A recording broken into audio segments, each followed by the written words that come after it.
Welcome, ladies and gentlemen. It is JRR once again. Today I'm going to go over character... I'm not going to say character development. That will actually be a lesson, an actual lesson, later on. Yes, I have decided I am going to actually give alleged classes on role-playing, because people are still... people are naturally going to fuck it up to a degree of not recognizability or anything like that. Why do I say this? Because people on even World of Warcraft who go onto a roleplay server don't know what the hell roleplay is. No, seriously, they don't know what the hell RP is. They're on an MMO RPG and they don't know what RP is.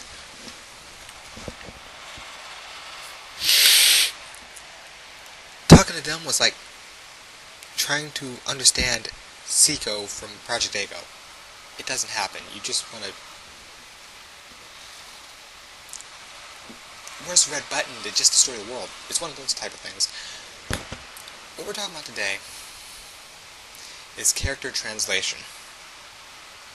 What is character translation? I don't understand. I never heard of that statement or terminology before. Character translation is how others perceive a character. I've glanced over this before, but this is the actual statement, definition, helping people understand exactly what we're dealing with here. Character translation is how not only the player sees the character, but how people who interact with that character sees the player. Sorry, basically the character, not the player. Sorry, my bad. Let me give you a good example. If someone is playing Wonder Woman,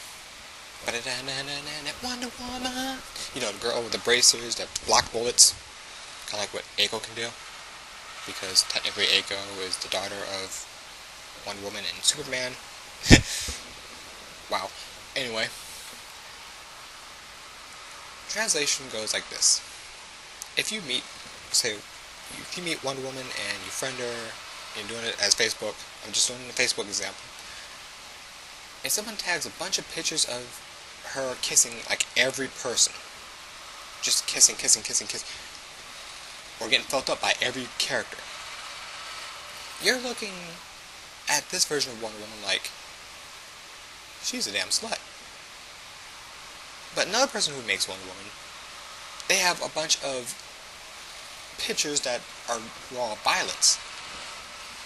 Wonder Woman punching Superman or getting slapped by Superman.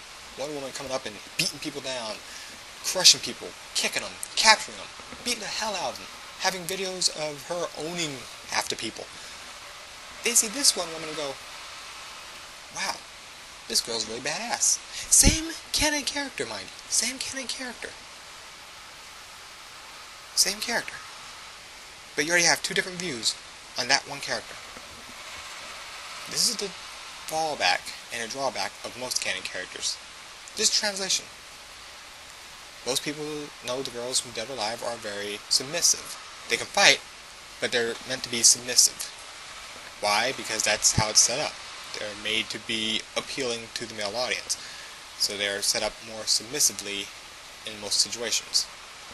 Hell, if you play the game and you knock one down, they all... Seriously?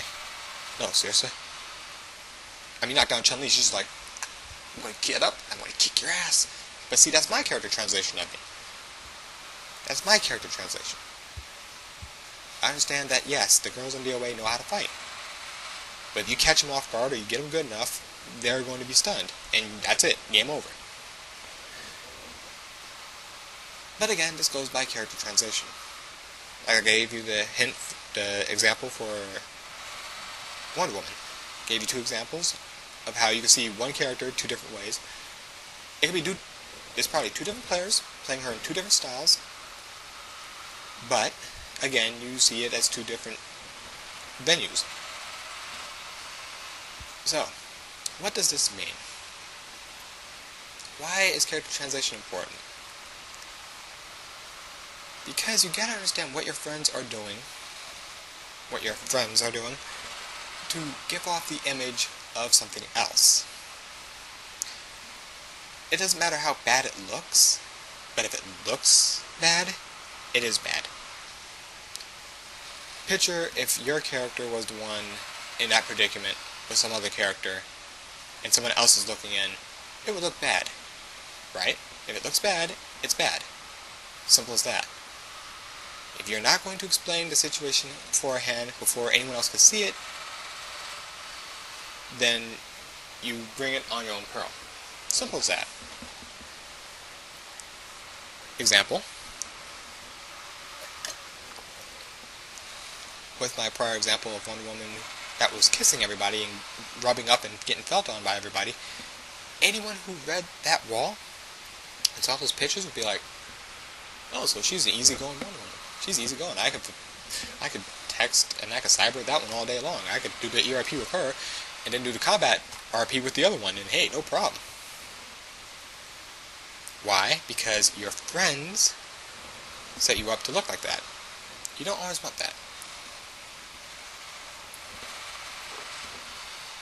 Now, if you have, like, say, if you have 20 pictures, you have 20 pictures, 20 wall posts, and 15 of the pictures are you being a badass. Let's just say Deadpool. If there's 15 out of 20 pictures of Deadpool whooping the shit out of people, stabbing them, and then there's 5 of them that are kind of nutty because of Deadpool, then most people go, okay, he's a little insane, but he still gets the job done. If you look at the wall posts and his wall posts seem erratic, then you understand, yes, he's out of his mind, but the pictures show that he can get the job done.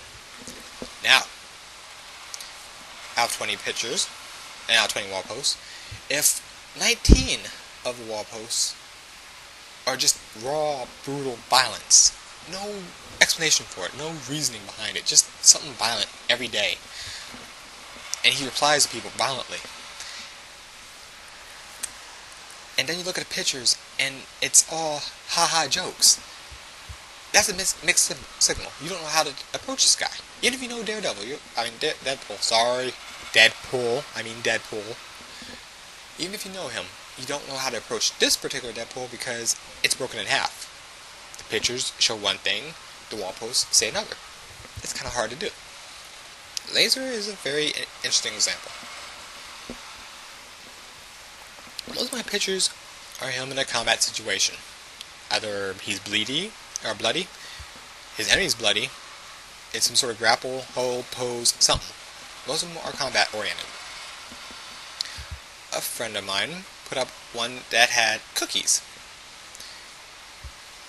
She's one of my subscribers, but she put on a picture about cookies and Laser ran with it as an insane person because Laser is technically insane. Most people wouldn't understand that level of degree, but most people who dealt with that comment looked and went, okay, we see he's actually able to be a fun guy. He's actually able to shift gears. He's actually able to go with his insanity and go, hey, that makes sense. Where some other people would look at it and go, cookies? Fuck that. Remove tag. No. Just because your character gives a general image of evilness or Sephiroth-ness or Nemesis-ness or Ram-ness, you get the idea. If your character comes off as a boss, you gotta remember, some bosses do have that sense of comedy. They do have that sense of timing. They do have that sense of, Well, not all of them, but a good chunk of them do. A good chunk of them. Some of them just find it funny. The key thing is consistency. If you want your character to be viewed a certain way, you have to be consistent. You can't suddenly go, I hate every man on the planet. I hate every man on the planet. But, Miss Prince, according to the pictures, you've been kissing and screwing every man on the planet. How can you hate them? You see the problem? Now, if it comes up from, say, Android 18, who's saying, I'm going to kill every human, and you see pictures of her killing every human she can, and her wall posts are, I don't like you, human, prepare to die, and she kills him, or she attacks him, then if she comes up one day and just says, I want to kill every human, it's not a shock. And the character translation is going to be just the same. It's like, oh, well, what else is new? So, today's little lesson was character translation. Keep in mind, just because you see a character one way, doesn't mean everyone sees it that way. Like my example for the DOA girls. You hit them a good time, they're, Some people see that as a feint. Some people will translate that as, oh,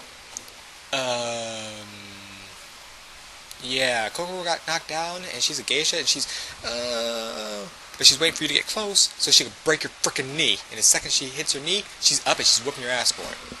That's their character translation. They translated her as being a tactical fighter, where she's thinking about, okay, if I act innocent, and I act injured, they'll lower their guard, and I can get a better shot in. You see? Translation becomes important. It's not just for violent roleplay, it's for roleplay all around. So if your friends are making you look like a slut, girls, and you're wondering why other guys are treating you like a slut, that's probably why. The translation got mixed up and you didn't want that. But then again, if 5 wall posts say, I'm firing my laser, and they are coating you in, like, jizz, guess what? You're going to be called a slut or a whore. It's just going to happen. Sorry. Why? Because character translation states that. That may not be the case for you, but character translation is a dangerous thing. Especially for original characters, or OC characters. OC characters gotta be careful because no one knows how to really deal with those characters unless they read a book or a backstory or something that the person made for them. It's going to get really sticky, really hard, and really bad really fast. And I don't even mean in a sexual way. So, keep in mind, your character translation does come off very, very, very sharply to people. If you don't want them to give you a hug and call you sweetie, then make sure no one on your pictures are saying that. If you are a big evil demon and people are petting you and hugging you and kissing you and you're all sitting back doing nothing, then guess what? Every person who sees that goes, oh, they're all bark, no bite. And they'll do the same thing to you. And even if you bite back, they're like, what the hell? You see the problem. So, please remember how your character is being perceived. You may not know how it's being perceived, but when people act certain ways around you, you get the idea of what they see you as. Character-wise, of course. If they are treating you that way because of out-of-character issues, like you two are really good friends out of character, and yet you're a vampire and one's a werewolf, and you two are best buds during the Blood Wars, you may want to consider taking a step back and changing your character, or them changing their character, or making a new character so y'all can do your little friendship thing. Frieza getting along with, say, Vegeta. Vegeta's not going to come up to Frieza and be like, hey, can I stroke your tail? Can I polish your forehead? No. Vegeta's not that way. But again, it's character translation. It's that important. So if you find yourself, or you find your character being looked at in a light that you don't want, review most of the stuff that you can. Review what you can. Then you'll find your answer why. And once you do that, you'll know where the problem is, and hopefully you'll fix it. In character, of course. So, that's JRR with lesson on character translation. I hope you guys remember that it's not just you who's interpreting your character, but it is other people interpreting your character from what other people do to your character. Lessons learned, right? Nighters. Bye-bye.